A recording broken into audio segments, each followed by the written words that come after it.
정상회담이 끝났는데도 김정은 위원장의 러시아 체류가 길어지고 있습니다. 무얼 보고 다니는지 또 그 이유는 뭔지 정치부 신재우 기자와 짚어보도록 하겠습니다. 어서 오세요. 예, 김 위원장이 거의 무기 투어라고 부를 수 있는 행보를 이어가고 있는데 오늘은 극초음속 미사일을 봤어요. 그런데 꽤 적극적이에요.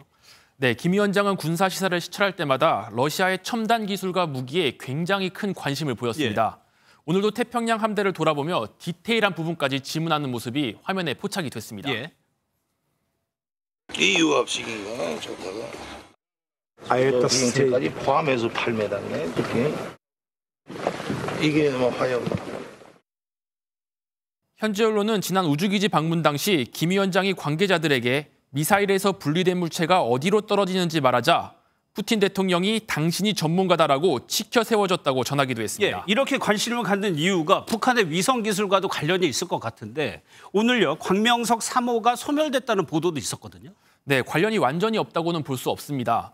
2012년 북한은 광명성 3호를 발사에 성공했다고 발표를 하긴 했지만 이 인공위성은 송수신조차 제대로 안 된다고 전해집니다.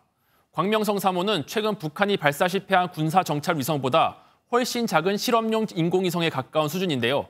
그렇다 하더라도 최소한의 기능은 작동할 수 있는 수준의 기술 이전을 요청할 가능성이 있습니다.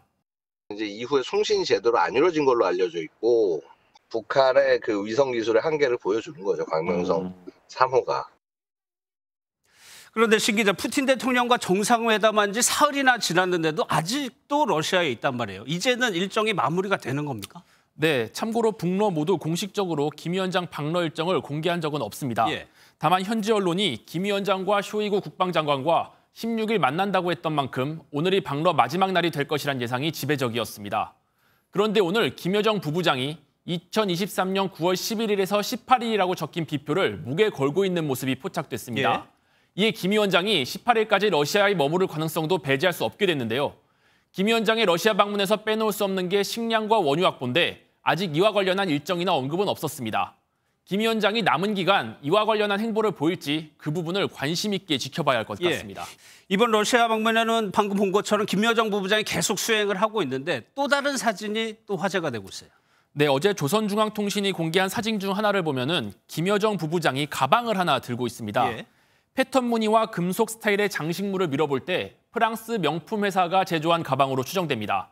이 제품은 현재 온라인에서 약 960만 원에 팔리고 있다고 합니다. 예, 그런데 백두혈통이라고 부르죠. 김 위원장 가족들의 이런 명품 사랑은 예전부터 좀 많이 알려져 있었죠. 네, 맞습니다. 김 위원장 본인부터 스위스산 명품 시계를 차고 다니는 장면이 여러 차례 포착이 된 바 있었고요. 지난 3월 ICBM 발사 당시 딸 김주혜가 고가의 명품 외투로 추정되는 옷을 입고 참관한 사진이 공개된 적도 있습니다. 예. 그런데 지금은 대북 제재가 길어지면서 경제 위기가 상당한 상황 아닌가요? 네, 맞습니다. 코로나19 이후 국경이 닫힌 뒤 북한 경제는 정말 최악의 상황으로 흘러가고 있다고 합니다. 예. 특히 이에 따른 강력범죄까지 기승을 부리고 있다고 하는데요. 북한이 해커들을 동원해 가상화폐까지 절취하며 자금을 마련하고 있는데 김 위원장의 방러 기간 중에도 최대 717억 원의 가상화폐를 절취했다고 합니다. 하지만 절취된 가상화폐를 자금의 절반 이상은 미사일 개발 프로그램에 조달되는 것으로 알려집니다. 알겠습니다. 잘 들었습니다. 지금까지 신재우 기자였습니다.